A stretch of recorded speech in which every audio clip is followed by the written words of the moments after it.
Moin von Chris und Chili. Wir landen auf dem Campingplatz Ringøy Camping. Er liegt idyllisch direkt am Hardangerfjord auf der Höhe von Bergen. Man sieht einen Schaukasten mit allen Informationen über den Campingplatz. Einmal am Tag kommt die Besitzerin aus dem Weißen Haus oben runter und begrüßt alle Gäste. Klein, aber fein, muss man sagen, mit genialer Aussicht.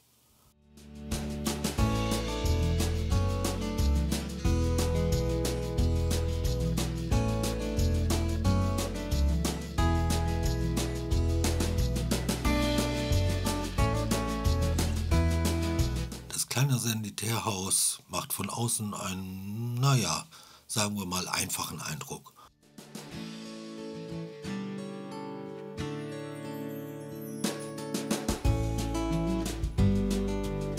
Von innen finde ich es aber ganz gut, also für die kleine Größe wunderbar gelöst und sehr sauber.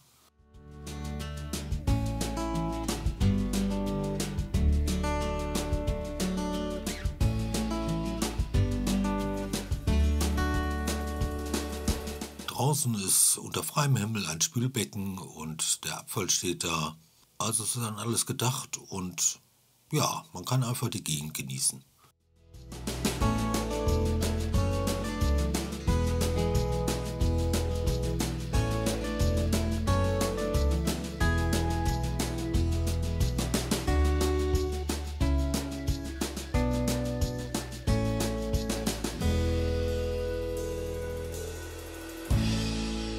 Es gibt sogar Kreuzfahrtschiffe. Wir starten also diesen wunderschönen Morgen und starten gleich wieder.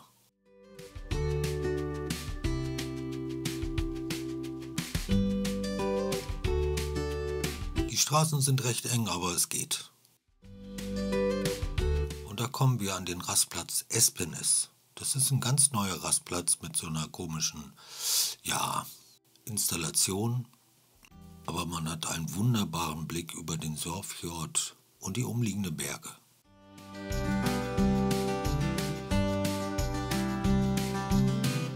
Weiter geht's durch Tunnel und schön am Fjord entlang.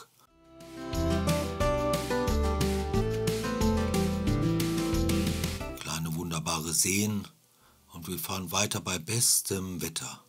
Was will man mehr für Norwegen? Rechts der Fluss wird immer wilder und da kommt es. Der Zwillingswasserfall Lettefossen im Oddertal. Er soll eine Höhe von 165 Meter haben und ist seit dem 19. Jahrhundert ein beliebtes Reiseziel. Leider ist der Parkplatz so voll, dass wir hier nicht stehen bleiben können mit unserem 8 Meter Geschoss. Also fahren wir leider weiter.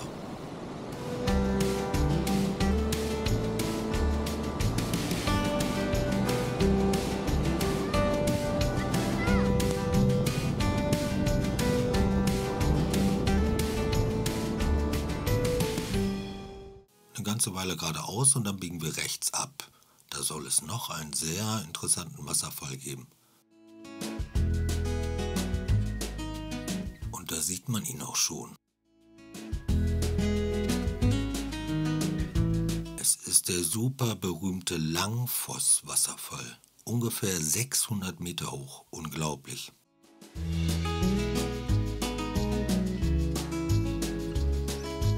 Er wurde übrigens von CNN als einer der schönsten Wasserfälle der Welt eingestuft. Also, wenn das nichts ist. Und nach ein bisschen Warten haben wir Glück und finden hier direkt vor der Hütte einen Parkplatz. Das nutzen wir natürlich, steigen aus und schauen erstmal dieses Naturwunder an.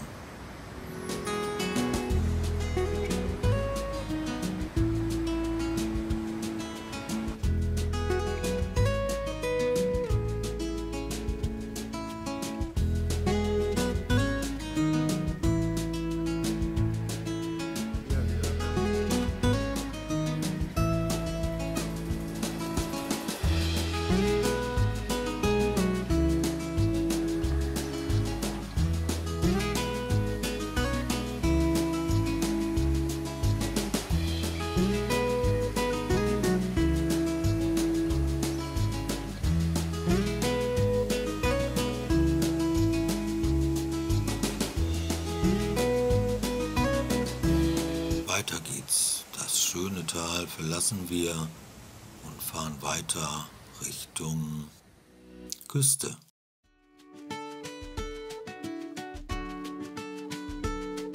Wir sind jetzt kurz vor, keine Ahnung wo. Auf jeden Fall geht's jetzt auf eine Fähre. Ich habe auch keine Ahnung. Es ist hier alles, das überfordert uns. Das ist so toll hier.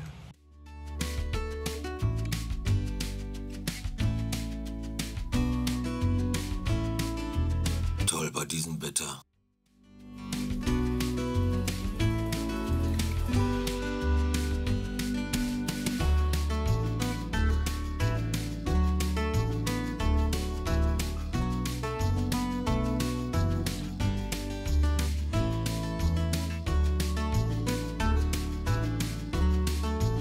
Weiter geht's. Wir fahren Richtung Stavanger. Mal eine Stadt anschauen. Ich glaube, das ist eine ganz gute Idee. Bei dem schönen Wetter ist es wirklich nett hier.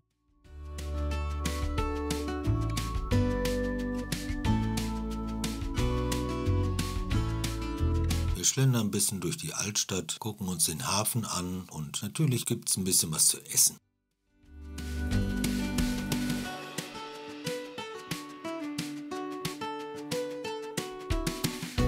Und dann fahren wir zum Campingplatz Mooswangen. Der Campingplatz hat 100 Stellplätze und 19 Hütten zu mieten. Und ist brechend voll. Leider ändert sich das Wetter und am Morgen gehe ich mal rum und fülle mal so ein bisschen den Platz. Hier vorne ist ein Schwimmbad.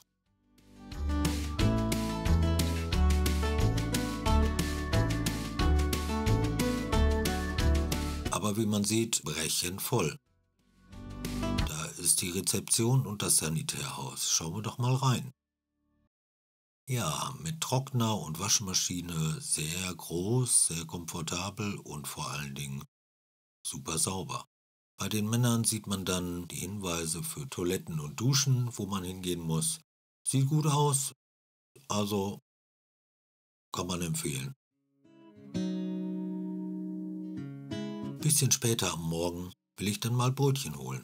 Und das Schöne ist, man geht einfach um die Kurve durch so eine kleine Unterführung und am Ende sieht man einen kleinen Supermarkt mit einer riesen Auswahl an Brötchen und Gebäck.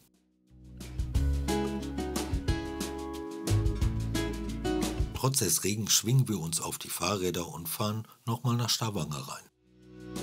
In das Gamle Stavanger, das ist so ein Gebiet, da stehen 173 Holzhäuser, die am Ende des 18. und Anfang des 19. Jahrhunderts gebaut wurden. Stehen alle unter Naturschutz, aber sind wunderschön anzusehen. Eine alte Wikinger-Statue steht sogar auch da.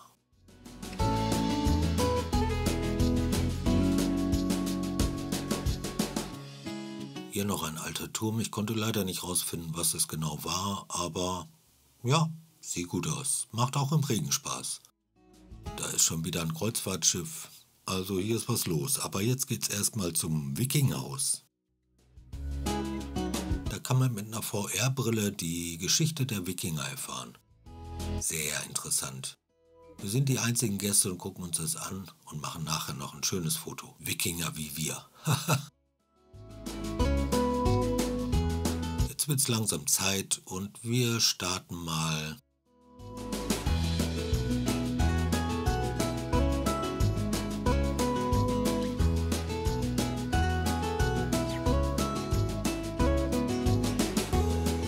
weiter den Weg Richtung Süden.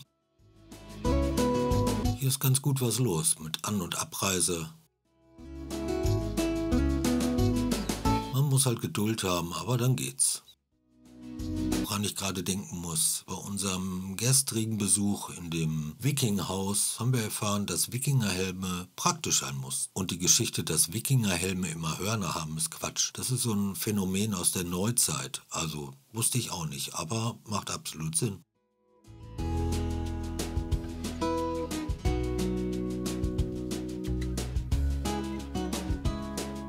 Weiter geht's, schon wieder an so einem schönen Fluss vorbei und da sieht man so eine kleine alte Brücke. Da halten wir doch einfach mal an. Was ist denn das? Auf dem Schild steht Terlandklop und es handelt sich um eine 60 Meter lange Steinplattenbrücke aus dem frühen 19. Jahrhundert mit 21 kleinen Bögen, wo das Wasser durchfließt. Man sagt, oder hier steht, dass Terlandklop die längste und am besten erhaltenste Brücke ihrer Art in Norwegen ist. Früher war es irgendwie so ein Pfad, wo dann die Bauern drüber gelaufen sind. Sehr interessant.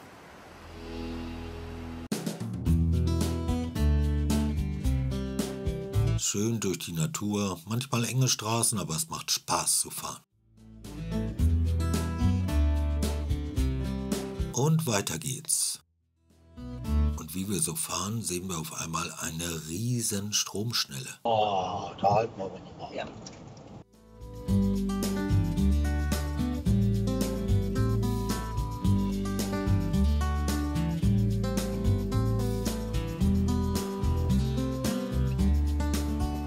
Sie nennt sich Sydveit Fossenen oder Fossane oder so. Ich kann das nicht aussprechen.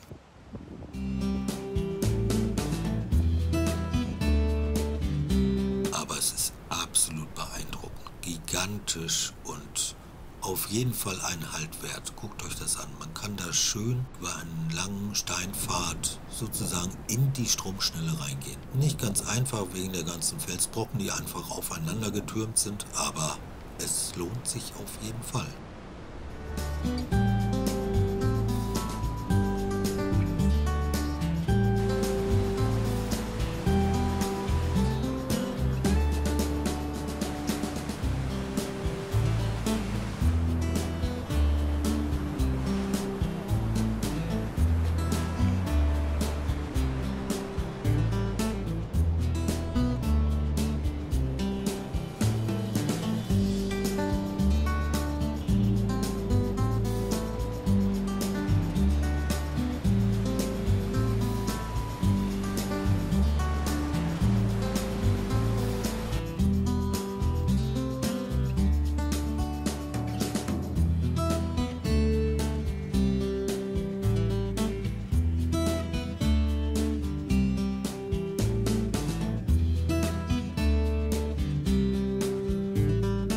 Dann fahren wir mal wieder weiter. Ich habe uns einen Campingplatz rausgesucht, am Ende von einem Doppelsee sozusagen.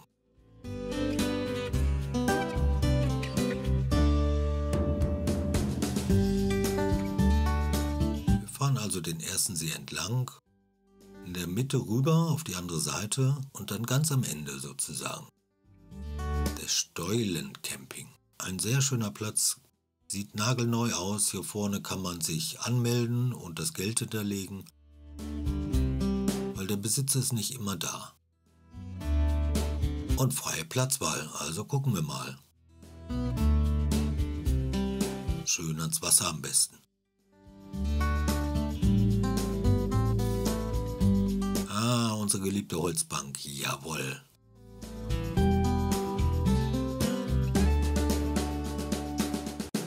Also das ist doch mal ein Platz, oder? Sogar kleine Fische gibt's im Wasser.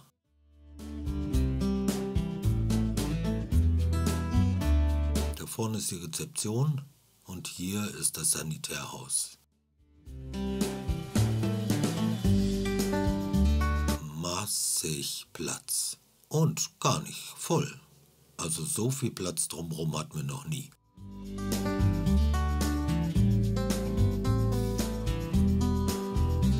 Schauen natürlich mal rein.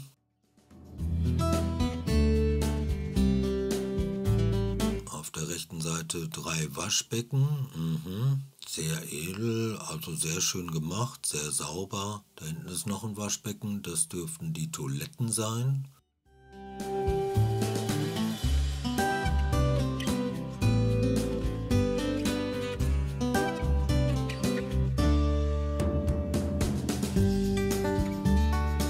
Jetzt nicht rein, aber hier dürfte, jawohl, eine Dusche sein. Ja, das sieht doch nagelneu aus.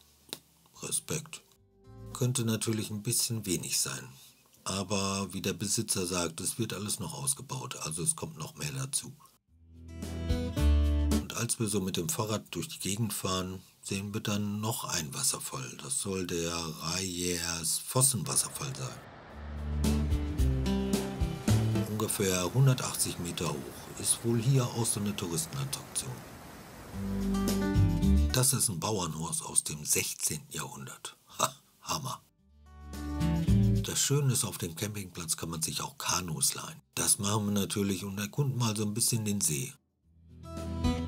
Das Wetter zieht zwar langsam zu, aber macht trotzdem Spaß. Vielleicht kommt ja so ein Fischlein raus. War aber leider nix. Also wirklich ein Top-Platz. Camping mit Holzbank und Kanu. Was will man mehr?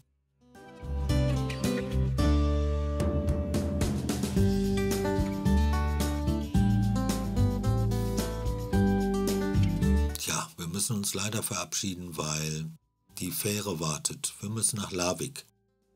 Aber hier könnte ich mir nochmal vorstellen zu campen.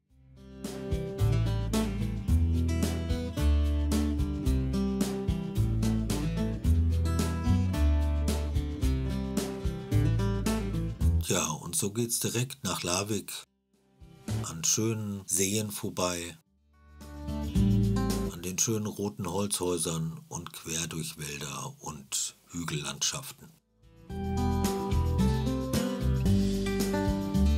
Und wir kommen an in Larvik und ich muss sagen, als Fazit, im Sommer mit dem Wohnmobil nach Norwegen ist eine absolute Empfehlung. Also da machen wir erstmal einen Haken dran. So viel ursprüngliche Natur, so viel nette Menschen und es war auch nicht so teuer, muss ich sagen. Also machen wir auf jeden Fall nochmal. Ein tolles Land. Wir sehen uns bei unserer nächsten Reise. Also bleibt dran. Bis später. Tschüss.